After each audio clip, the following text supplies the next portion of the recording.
CTV colours of life వీక్షకులకు నమస్కారం అండి. సాహిత్యాభిమానులకు, అక్షర ప్రేమికులకు, నవల్స్ని ఇష్టపడే వాళ్ళకి అందరికీ కూడా మన సిటీవీ ఆడియో ఫీస్ట్ చెవులకు విందు మనసుకు పసందు నవల విభాగానికి మీ అందరికీ కూడా స్వాగతం అండి. పూజకు వేళాయిరా రొమాంటిక్ మినీ నవల చివరి పార్ట్లోకి అయితే వచ్చేసామండి. ఇక మౌర్య, విరజ ఈ జంట ఏమవుతారు? కలుస్తారా? కలహాల కాపురం మొదలు పెడతారా? లేక కలహాలతోనే కలిసి ఉంటారా?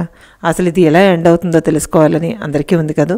అందుకని ఇక ఆలస్యం చేయకుండా వెంటనే ఒక లైక్ చేసేయండి, సబ్స్క్రైబ్ చేసుకోండి. అలాగే మీ ఫ్రెండ్స్ అండ్ రిలేషన్స్లో ఎవరైనా సబ్స్క్రైబ్ చేసుకుంటే వాళ్ళకి తప్పకుండా చెప్పండి ఆల్ అనే ఆప్షన్ని ఆన్లో పెట్టుకోమని. లేకపోతే మనం చేసే ఏ ఒక వీడియో కూడా నోటిఫికేషన్స్ రూపంలో రాకపోవచ్చు. ఇక ఆలస్యం చేయకుండా మనం స్టోరీలోకి అయితే వెళ్ళిపోదామండి.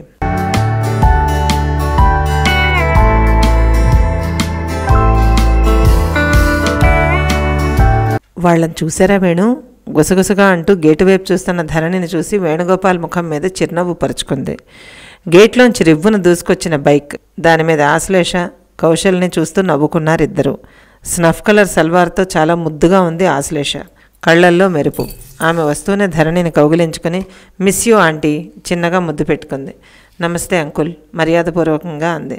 నవ్వుతూ తల ఊపాడు వేణుగోపాల్. మామ్, డాడ్ మీరిద్దరూ నన్ను చీట్ చేశారు నవ్వుతూ అన్నాడు కౌశల్. ఏరా, చీట్ చేస్తే ఏమైంది? నీ స్వీట్ని మీట్ అయ్యేలా చేశాం అంతేగా, ధరణి సమర్థించుకుంది. అంతేగా, వేణుగోపాల్ బుద్ధిగా తల ఊపాడు. థ్యాంక్ యూ ఆంటీ అత్తగారి చేతిని చెంపకానించుకుని మనస్ఫూర్తిగా అన్నది ఆశ్లేష. మరేనమ్మా, ఏదో అన్యాయం చేసేసినట్టు అంటావేరా? మందలింపు తల్లి గొంతులో. అన్యాయం కాక వెళ్ళకపోతే ఏమయ్యేది? ఈ ముద్దపప్పుని మరో 2 వీక్స్ లేటుగా కలిసేవాడిని. సో ఇప్పుడేం మునిగిందిలే ఆశ్లేషని ఏడిపిస్తూ అన్నాడు కౌశల్. అరే, నేను ముద్దపప్పునా? మరి నువ్వెవరో? వెక్కిరిస్తూ అంది ఆశ్లేష. ఆ మాత్రానికి ఆమె మొహం ఎర్రగా అయిపోయింది. ఆవకాయ్ ధరణి పూర్తి చేసింది. ఎస్ ఆంటీ ఆవకాయ్ సంతోషంగా అంది ఆశ్లేష. ఉడుక్కున్న కొడుక్కి సపోర్టుగా ఆవకాయ లేని ముద్దపప్పుకి రుచెక్కడ్రా అన్నాడు వేణుగోపాల్. కౌశల్ ముఖం వికసించింది. అది చూసిన వాళ్ళెవరూ తల్లి, తండ్రి, కొడుకు, కోడలు అనుకోరు. ఫ్యామిలీ ఫ్రెండ్స్ అనుకుంటారు. ప్రతి కుటుంబం అందులో సమానమైన ఆనందాన్ని పెంచుకోగలిగితే అందుకు డబ్బు అవసరమా? ప్రతి తల్లిదండ్రులు పిల్లల్ని స్నేహితుల్లా అర్థం చేసుకోగలిగితే అందుకు ఖర్చు అవసరమా? అయితే ఇప్పుడు మీ ఇద్దరి నిర్ణయం ఏమిటి అసలు? మౌర్య తండ్రి వెంకట్రావు గారు అసహనంగా అడిగారు. విరజ సైలెంట్గా ఉంది.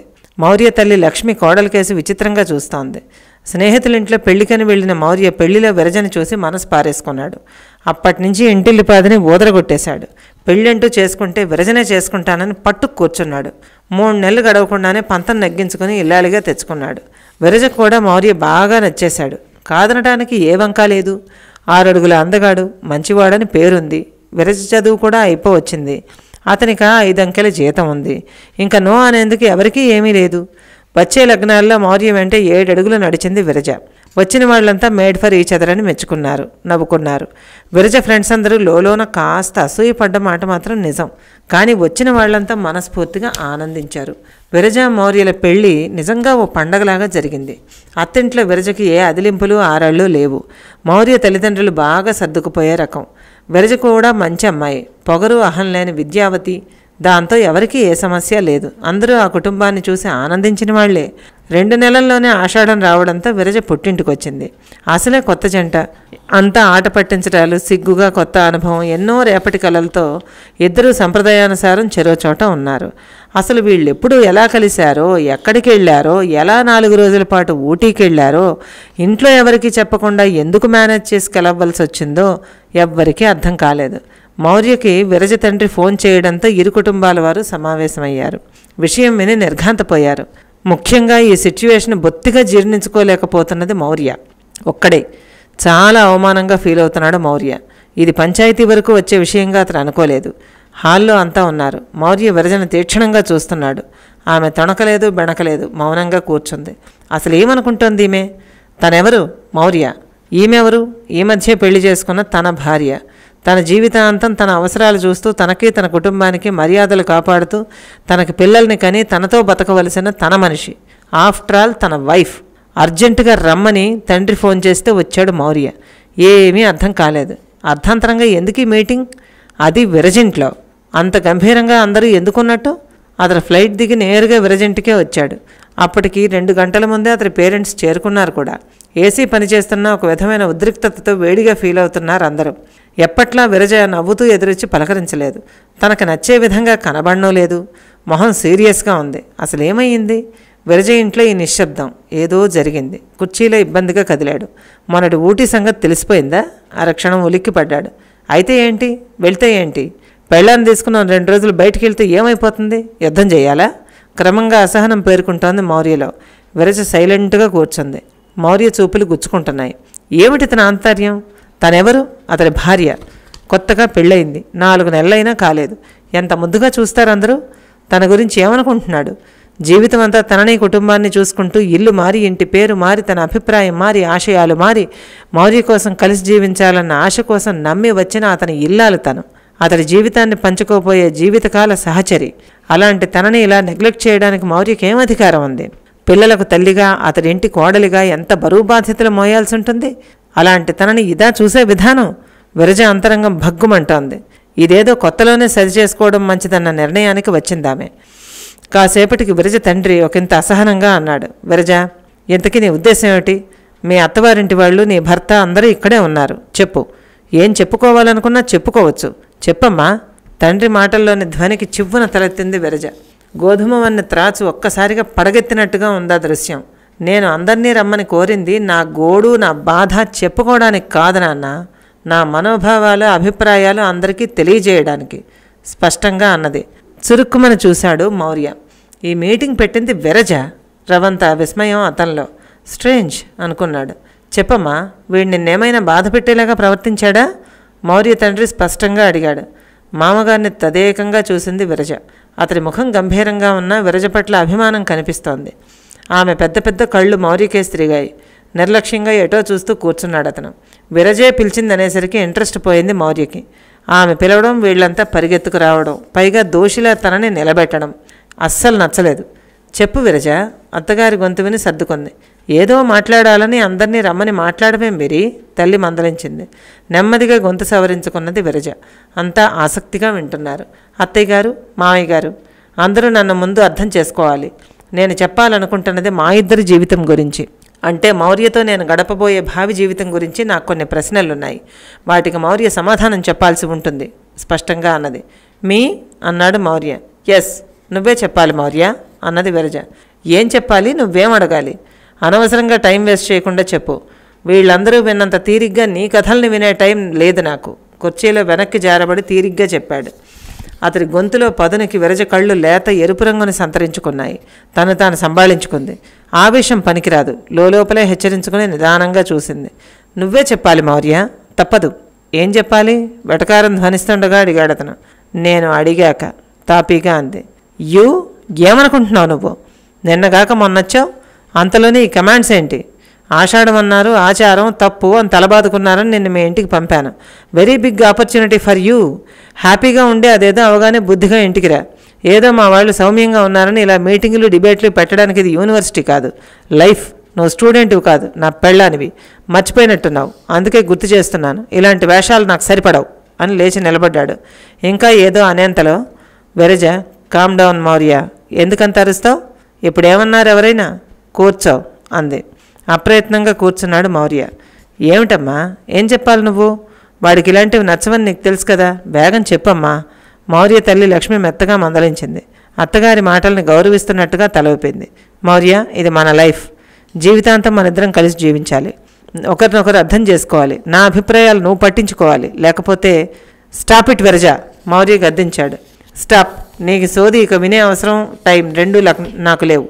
నువ్వు నా బాస్వి కావు ఆర్డర్స్ పాస్ చేయడానికి. ఏదో నువ్వు అందంగా ఉన్నావని మనసుపడి పెళ్లి చేసుకున్నది నీతో ఇలా క్లాసులు పీకించుకోవడానికి కాదు. Mind it. ఈ ఆదర్శాలు, ఆలోచనలు, అభిప్రాయాలు పంచుకోవటాలు, ఈ చెత్తంతా తలకెత్తాలని చూడొద్దు.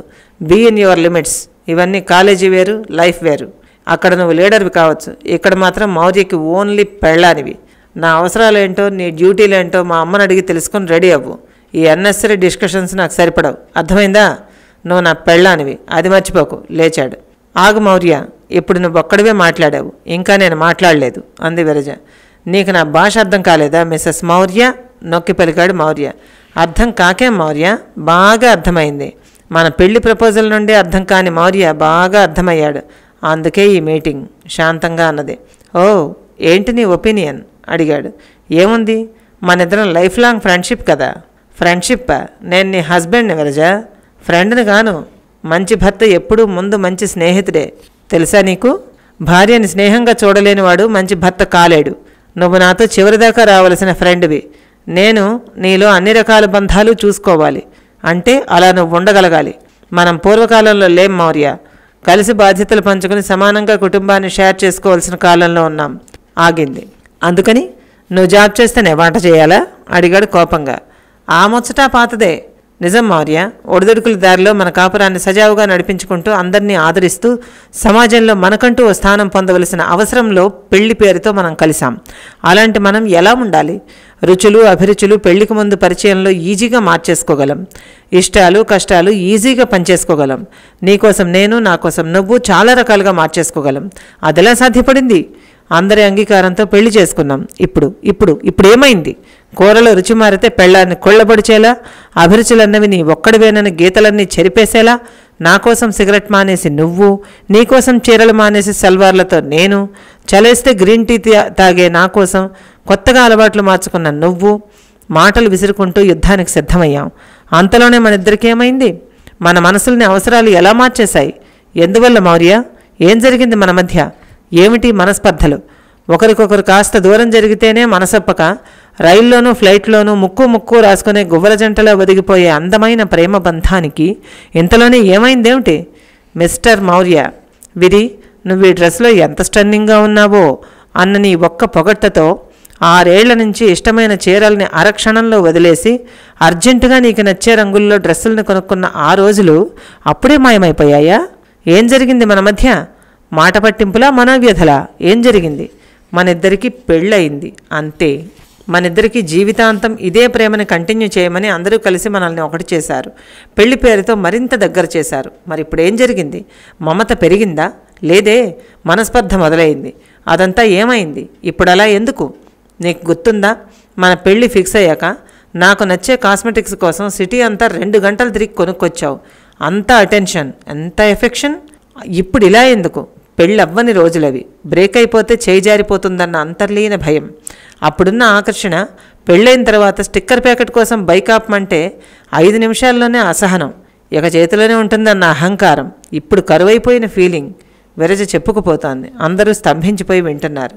మౌర్య అయితే పూర్తిగా కంగు తిన్నాడు. విరజలో ఇంత పరిశీలనా శక్తి, ఎనలైజింగ్ కెపాసిటీ ఉందా? తన మనసు భావాలు చదివేసినట్టుగా చెప్పేస్తోంది. నిజమే, పెళ్లికి ముందుండే ఆకర్షణ వెనుక అర్థం 190% ఇదే ఫీలింగ్. ఆటోమేటిక్గా వినడం మొదలుపెట్టాడు మౌర్య. ఏం మౌర్య, అబద్ధం అనగలవా? రెట్టించింది. అయితే ఏమంటావు? మౌర్యలో రవంత సర్దుబాటు. ఏమంటాను? తొలినాటి అనుబంధాన్ని కొనసాగిద్దాం అంటాను. ఎప్పటికీ అదే అనురాగాన్ని బతికించుకుందాం అంటున్నాను. మనకిప్పుడు వచ్చిన కష్టం ఏమిటి? జీవితం అంతా కలిసి ఉండవలసిన వాళ్ళం. దేనికి లోటుంది చెప్పు? మనకి డబ్బుంది. నీ జీవితంతో హాయిగా బతకగలం. నేను మాత్రం సంపాదించలేనా అన్న ప్రశ్నని ఆడదానిలో మొదలయ్యేలా చేసేది మగాడే. నువ్వు నన్ను నీలో సగాన్నని గుర్తించి చూడు. మన మధ్య బంధం ఎంత తాజాగా ఉంటుందో. నా భర్తగా నీకొక సుపీరియారిటీ నువ్వు క్రియేట్ చేసుకోకుండానే నీకు వచ్చేస్తుంది. అది ఒక స్త్రీ కూడా ఆనందంగా అంగీకరిస్తుంది. స్త్రీ కంటే పురుషుడు ఎప్పుడూ పైమెట్టే. కానీ నువ్వెంత అని ప్రశ్నించి చూడు. తానెంతో నిరూపించుకునే ప్రయత్నంలో అన్ని లిమిటేషన్స్ని చెరుపుకుంటూ పోతుంది. అంత ఆత్మాభిమాని స్త్రీ, అంత ఆభిజాత్యం గలది స్త్రీ. అనురాగంతో భర్త చెప్పులు తుడిచిపెట్టే ఆడది అహం దెబ్బతింటే మనసు పెట్టి అన్నం కూడా పెట్టదు. మనం చదువుకున్నాం, అర్థం చేసుకో మౌర్య. చేసుకోకపోతే రెట్టించాడు మౌర్య. అతడికి విరజలో పరిపూర్ణత పూర్తిగా అర్థమవడం మొదలెట్టింది. దెబ్బతినట్టు చూసింది విరజ. చెప్పు. అర్థం చేసుకోకపోతే రెట్టించాడు. ఏముంది? ఆగింది. ఏముందో చెప్పు మరి అడిగాడు. ఇప్పుడే విడిపోదాం. పక్కలో బాంబు పడినట్టుగా అదిరిపడ్డాడు మౌర్య. ఈ ట్విస్ట్ ఎవరూ ఊహించలేదు. ఏమన్నావు అన్నాడు నమ్మలేనట్టుగా. విడిపోదాం అంటున్నాను తాపీగా అన్నది. నీకేమైనా మతిపోయిందే? విరజ తల్లి దూసుకొచ్చింది. పోలేదమ్మా, మౌర్యకి సంసారం కావాలనుందేమో అనుకుని నేను ఇష్టపడ్డాను. ఇంకా మీ అందరినీ ఒప్పించాను, పెళ్లి చేసుకున్నాను. కానీ అతనికి ఆ పట్టింపు అవసరం లేదని అర్థమయ్యాక ఇక నేను ఒక్కదాన్ని ఎలా నడవను? ఎందుకు నడవాలి? నాకు అవసరమా? జోడెడ్లు కూడిలాగితేనే కదత్తయ్యా బండి సాగేది. నేనెందుకు నీతో రావాలని వాటిల్లో ఒకటి రాకపోతే బండి ఎలా నడుస్తుంది? కాపురము అంతే. మౌర్యకి నేను అవసరం అని నమ్మించాడు. పెళ్ళాడాను. జీవితాంతం కలిసి ఉండాలని కలలు కన్నాను. కానీ పని మనిషికిచ్చే గౌరవం, పరాయి వాళ్ళకిచ్చే ప్రేమ కూడా నాకిచ్చే ఉద్దేశం లేని మౌర్యని నా జీవితాంతం భరిస్తూ బంగారం లాంటి నా లైఫ్ పాడు చేసుకోలేను. అదేదో ఇప్పుడే తేల్చేసుకుంటే మా ఇద్దరికీ మంచిది ముగించింది. విరజ అపనమ్మకంగా చూశాడు మౌర్య. విడిపోదామా అడిగాడు. మరి ప్రేమతో నువ్వు గంజినీళ్ళు పోసినా బతుకంతా నీతో ఉంటాను మౌర్య. నిన్ను గౌరవిస్తాను కూడా, నిన్ను అడిగా అన్నీ చేస్తాను. కానీ ప్రేమ తప్ప నువ్వన్నీ ఇస్తానన్నా ఆ జీవితం నాకు అవసరం లేదు. గుర్తుపెట్టుకో. నచ్చని చీరనే బయటపడేస్తాం. మన ప్రేమని నచ్చకపోతే కన్నవాళ్ళనే వదిలేస్తాం. అంతకన్నా నువ్వెక్కువ చెప్పు అన్నది. భర్త ఎక్కువ కాదా అడిగాడు. తన గొంతు తనకే బలహీనంగా వినబడింది మౌర్యకి. ఎక్కువే కావాలి, ఎక్కువ కూడా. ఎప్పుడూ అతనంత ఉన్నతంగా నన్ను నడిపించగలిగినప్పుడు. మౌర్య పర్ఫెక్ట్గా నడిపించగలడు, అందుకే చేసుకున్నాను. కానీ అతనిలోని మేలిగో అతడి ప్రేమను చంపేసింది. ప్రేమానుబంధం లేని కాపురం నాకెందుకు? భార్యాభర్తల సహజీవనం నిత్యం జరిపే యజ్ఞం లాంటిది. అనురాగాలు పంచుకునే పడక గది పూజామందిరం లాంటిది. అలాంటి కాపురంలోనే భర్త దేవుడవుతాడు. భార్య చేత నిత్యం పూజింపబడతాడు. ఆ నిత్యం జరిగే ఆ పూజకి నిరంతరం స్త్రీ సిద్ధంగా ఉంటుంది. నేను అంతే. మౌర్య అర్థం చేసుకుంటే అతన్ని భర్తగా ప్రేమించి గౌరవిస్తాను, పూజిస్తాను, ఆచరిస్తాను. అతడి వెనకే అనుసరిస్తాను. ఆయన దైవం అయితే నేను ధర్మం అవుతాను, ధర్మపత్నిని కనుక. ఇదే నేను చెప్పదలుచుకున్నది. నా నిర్ణయం మారదు ముగించింది. నిశ్శబ్దంగా ఆ హాల్లోకి అంత క్రితమే అడుగుపెట్టిన కౌశల్, ఆశ్లేష అద్భుతాన్ని చూస్తున్నట్టుగా విరజకేసి చూస్తూ నిలబడిపోయారు. ఒక్కసారిగా చప్పట్లు మొదలయ్యాయి. ఆ కొడుతున్నది ఎవరో కాదు, మౌర్య తండ్రి వెంకట్రావు గారు. అంతే. మెల్లగా అభినందిస్తున్నట్టుగా అందరూ క్లాప్స్ కొట్టడం మొదలయ్యింది. మౌర్య నెమ్మదిగా ముందుకు అడిగేశాడు. నిలబడ్డ విరజని నెమ్మదిగా కౌగిలించుకున్నాడు. ఆమోదిస్తున్నట్టు అతని ముఖమంతా పరుచుకున్న ప్రశాంతతే సాక్ష్యంగా వెలుగుతోంది. ఉరుములతో తుపాను సృష్టిస్తుందనుకున్న సంఘటన చిరుజల్లులుగా మారి ప్రేమను వర్షిస్తుందని అక్కడెవ్వరూ ఊహించలేదు. తన అసంతృప్తుల్ని బయటపడనివ్వకుండా మనసులోనే దాచుకుని మిగతా కుటుంబాన్ని చిక్కుల్లో పడేయకుండా, భర్తలోని లోపాన్ని నొప్పించకుండా ఎత్తి చూపించి పరివర్తన దిశగా మళ్లించి తన సంసారాన్ని అనురాగమయం చేసుకునే ప్రయత్నంలో సఫలమైన ఈతరం అమ్మాయి మన విరజ. సంతృప్తిగా కళ్ళు మూసుకొని మౌర్యని గట్టిగా వాటేసుకుంది. చిన్న చిన్న చిటపటలతో అహాన్ని నిద్రలేపి గొడవలు పడుతున్న ఆశ్లేష, కౌశల్యని జాగ్రత్తగా తిరిగి కలిపిన ధరణి, వేణుగోపాల్ లాంటి పేరెంట్స్ అన్ని చోట్ల ఉండకపోవచ్చు. కానీ ఏ సంసారంలో అయినా విరజలాంటి మనస్తత్వం కావాలి. ఈ తరం సంసారాల్లో విరబూయాల్సిన అనురాగం, అహంకారం అనే మంటల్లో మాడిపోతున్నప్పుడు ఎవరో ఒకరు ఖచ్చితంగా దిగిరావాలి. తమంతట తామే ముందుకొచ్చి సరిచేసుకోవాలి. డబ్బుకి స్టేటస్కి పడిపోయే అమాయకమైన అమ్మాయిలున్నారు. అత్తిళ్లల్లోని ఆరళ్లకి బలైపోయే అతివలు ఉన్నారు. ఏది ఏమైనా బయటికి నడిచి పోరాడి తమ హక్కుల్ని కాపాడుకున్న వాళ్ళు ఉన్నారు. చేసుకున్న పెళ్లి అరేంజ్డ్ మ్యారేజ్ అయినా లవ్ మ్యారేజ్ అయినా దానికి జీవితకాల విలువని ఆపాదించుకుని ముడివేసుకున్న బంధాన్ని కాపాడుకోవటానికి అవసరమైతే కొన్ని మెట్లు దిగి భర్తలో లోపాలను సరిచేసుకునే మన విరజలాంటి తెలివైన అమ్మాయిలు ఉన్నారు. డ్రైగా ఆరిపోయి పొడిబారిపోతున్న అనుబంధాల్ని తిరిగి తారుణ్యంతో మెరిసిపోయేలా చేసుకునే ఎంతోమంది విరజలాంటి అమ్మాయిలకి స్ఫూర్తిలాగా అప్పుడే కమ్మిన మేఘాలు వర్షించడం మొదలుపెట్టాయి. వానచినుకుల్లో చామంతులు తడిసి ముద్దవుతున్నాయి. మౌర్య కౌగిట్లో విరజ, కౌశల్ కౌగిట్లో ఆశ్లేష జీవితకాలం అనుభవించబోయే మాధుర్యాన్ని తలుచుకుంటున్నట్టుగా తృప్తిగా తమ తమ వారిని పెనవేసుకుపోయారు. ఇక అక్కడ తమకేం పని లేనట్టు, ఇంట్లో ఏదో ముఖ్యమైన పని మర్చిపోయినట్లు పెద్దవాళ్లంతా సర్దుకుని లోపలికి వెళ్ళిపోయారు. మినీ నవల సమాప్తం. హాయ్ ఫ్రెండ్స్, ఇది పూజకు వేళాయిరా. ఏది పూజ, ఏది వేళ, ఎందుకు వేళయింది? అనవసరమైన గొడవలతో పండులాంటి జీవితాన్ని, పచ్చటి జీవితాన్ని ఇగోలతో నాశనం చేసుకుంటూ అనేక రకాలైనటువంటి అహంకారాలతో దుర్మార్గంగా నలిపేసుకుంటున్నటువంటి, పూజా పుష్పాలని నలిపేసుకుంటున్నటువంటి ఈ తరం యువ జంటలకి మనం ఇచ్చేటటువంటి సలహా పూజకు వేళాయిరా ఈ నవల. తప్పకుండా మీరు ఆదరిస్తారని కోరుకుంటూ ఈ నవలను ఓపికగా విన్నందుకు, ఆదరించినందుకు మనస్ఫూర్తిగా CTV colours of life channel ధన్యవాదాలు తెలియజేసుకుంటోంది. అదేవిధంగా మీ మరిన్ని విశేషాలు మన ఛానల్ నుంచి వచ్చేది మీ వరకు చేరాలంటే సబ్స్క్రిప్షన్స్ తప్పనిసరి. అందువల్ల తప్పకుండా సబ్స్క్రైబ్ చేసుకుంటారని మనస్ఫూర్తిగా ఆశిస్తూ, కనుక మీరందరూ కూడా నా వెంట ఎప్పట్లాగే నడుస్తూ మన ఛానల్ని ప్రోత్సహిస్తారని మనస్ఫూర్తిగా ఆశిస్తూ, మీ అందరి శుభాన్ని, మీ అందరి హ్యాపీనెస్ని నిరంతరం కోరుకునే మీ CTV colours of life channel.